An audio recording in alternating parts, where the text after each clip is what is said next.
राधे राधे राधे राधे।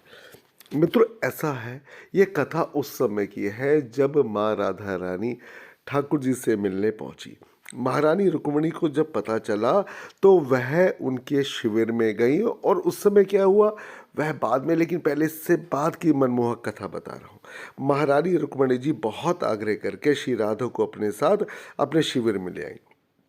अच्छा हुआ कि ललिता जी भी साथ आ गई, अन्यथा इन कीर्ति कुमारी को संभालना सरल नहीं है, इसे माँ रुक्मणी समझ गई थी। यह तो तनिक सा निमित्त मिलते ही शरीर संसार सब भूलकर मूर्छित हो जाती है। इनके सुदीर्घ लोचन बरसते ही रहते हैं। मनुष्य के शरीर में इतना स्वेद आ सकता है, ऐसा भी रोमांच कंपन होता है, कल्पना से परे की बात है। श्री कृष्ण की मठ महिषी के लिए यह बड़ा आश्चर्यजनक बात था। सखी, ये श्री द्वारकाधीश तुम्हारे प्रेम का स्मरण करते ही विह्वल हो जाते हैं। यह प्रेम कैसा है, यह तो मैंने आज देखा। रुक्मणी जी ने राधा रानी से कहा, तुम्हें देखे बिना इनकी बात और इनकी स्थिति, इनकी विफलता समझ में आ ही नहीं सकती थी। श्री रुक्मणी जी ने समीप बैठकर करों में कर लेकर बड़े सम्मान से पूछा, यह प्रेम कैसे पाया जाता है, मुझ पर भी अनुग्रह करो। आपके स्वामी प्रेम के अनंत पयोधी है महारानी।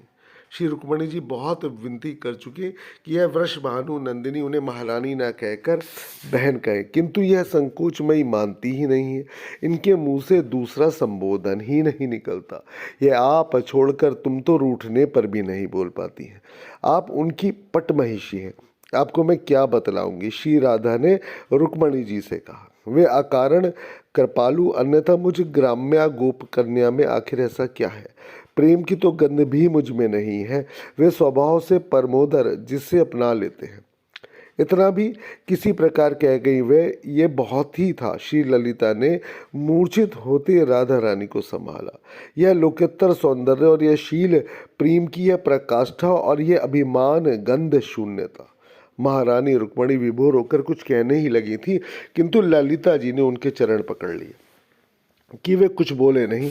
उनकी सखी अर्थात राधा रानी अपनी प्रशंसा सुनने में अत्यंत असमर्थ है। इस समय उनकी स्तुति में कुछ कहा गया तो उनकी व्याकुलता महारानी उपचार से बाहर हो जाएगी। महारानी रुक्मणी ने फिर कुछ नहीं पूछा, पूछने को कुछ था भी नहीं। श्री कृष्ण प्रेम वश है, ये तो वह भली प्रकार जानती है, और विशुद्ध प्रेम की कोई भी प्रतिमा बने तो कैसी होगी, इसके दर्शन आज रुक्मणी जी को राधा रानी को देखकर हो ही गए। सच्चे मन से पूरे प्रेम और स्नेह से महारानी स्वयं श्री राधा के सत्कार में लगी रही। सबसे बड़ी कठिनाई यह थी कि उनकी अल्प सेवा भी स्वीकार करने में श्री राधा रानी को बहुत ही ज़्यादा संकुचन हो रहा था। अतः अपनी प्रबल उत्कंठा को दबाकर उन्हें विदा करना पड़ा उनके शिविर में। अन्यथा महारानी तो चाहती थी कि कम से कम जब तक यहाँ रहना है वे इसी शिविर में राधा रानी के साथ रहे और उनकी समस्त परिचर्या सब महारानी को करने का सौभाग्य प्राप्त हो।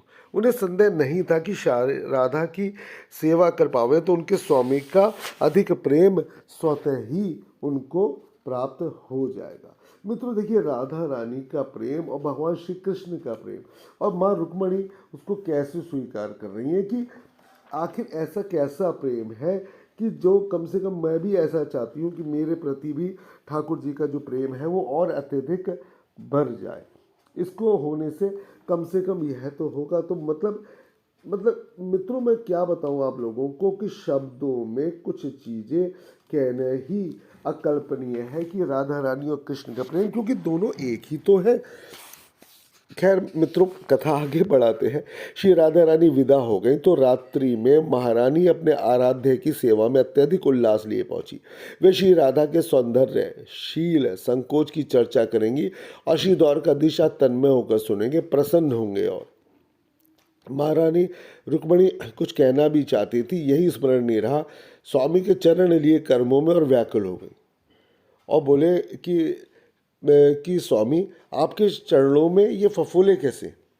किसकी पुकार पर संतप्त भूमि में नंगे पैर आप दौड़ पड़े? क्योंकि महारानी रुक्मणी जानती है कि अगर कोई आर्त प्राण पुकारे या कोई उनका सेवक या जो उनसे प्रेम करता है तो वह पुकारे तो उनके स्वामी को अपनी सुधि नहीं रह जाती है। महारानी रुक्मणी जानती है मित्रों कि उनके आर्त प्राण को कोई पुकारे, अर्थात ठाकुर जी को कोई पुकारे और दिल से पुकारे तो उनके स्वामी को अपनी सुधि रह ही नहीं जाती है, और ना ही उन्हें उस समय गरुड़ जी याद आते हैं कि आखिर ऐसा तो कोई बात है, क्योंकि आपके जो आज फफोले पड़े हैं उन चरणों में तो मैंने कभी देखी नहीं, आखिर ऐसा आज क्या हो गया स्वामी। तो भगवान श्री कृष्ण हंसते हुए बोले, कुछ नहीं देवी, कहीं गया ही नहीं था। तो बोले, यह तो बस तुम्हारे तनिक प्रमाद से ही हो गया, किंतु कोई चिंता करने की बात नहीं है, सब ठीक हो जाएगा। माँ रुक्मणी बोली, मेरे प्रमाद से, मुझसे ही अपराध हुआ?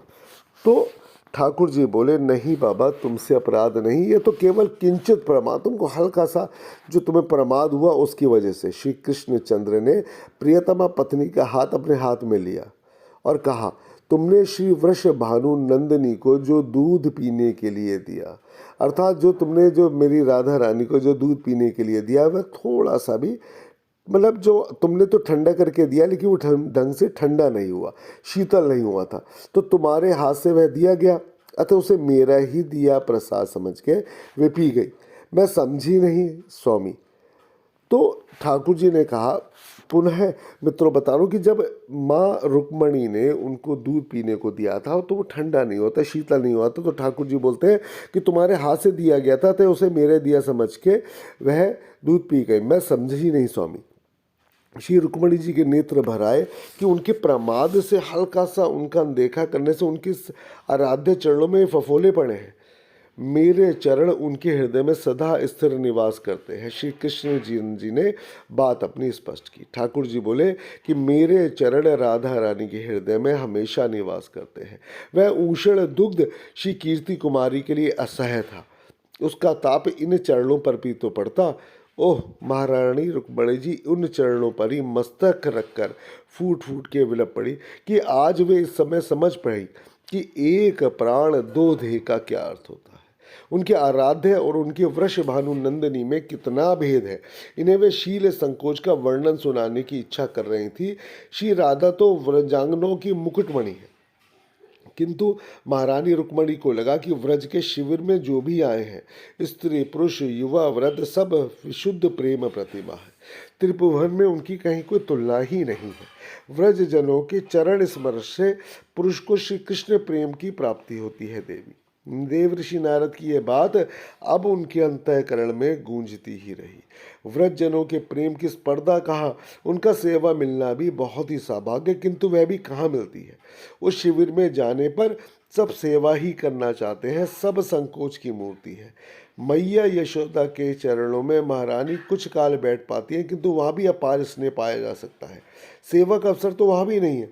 वे महिमामयी तो पुत्री के समान अंक में ही बैठाए रहना चाहती है। देखिए मित्रों, कितनी प्यारी सी छोटी सी लेकिन बहुत अच्छी सी कथा, यानी कि ठाकुर जी सदैव जो है, तो मित्रों ठाकुर जी और ठाकुरानी का प्रेम ऐसा ही है, अर्थात भगवान श्री कृष्ण और माँ राधा में कोई भी अंतर नहीं है।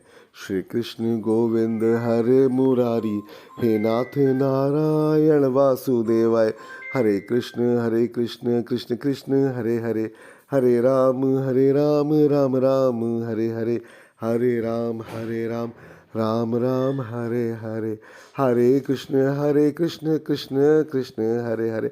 मित्रों, तभी कहते हैं कि भगवान कृष्ण और राधे में कभी भी अंतर नहीं समझना चाहिए।